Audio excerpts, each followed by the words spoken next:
પંચકર્મા કેટલું મહત્વપૂર્ણ છે, કેટલો ઇમ્પેક્ટફુલ એનો રિઝલ્ટ છે અને કેટલું ક્વિક રિઝલ્ટ આપે છે, એના માટે આજે હું એક મારા પેશન્ટ છે ભારતીબેન કરીને, જેમને એક ઓપિનિયન લઈશ કે જેમણે અહીંયા આપણા ત્યાં પંચકર્મા ટ્રીટમેન્ટ કરાવી છે.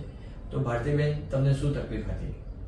મને કબજિયાત હતી, હેરફોલ, પગમાં ઇન્ફેક્શન, સાંધાના દુખાવા, કમરના દુખાવા, આ બધું હતું. આમાં બધામાં મને 80 થી 90% ફેર છે. અને હેરફોલ તો સાવ બંધ જ થઈ ગયો અને ફંગલ ઇન્ફેક્શન થોડું રહ્યું છે. બાકી બધું ઓલ ઓવર બધું સારું.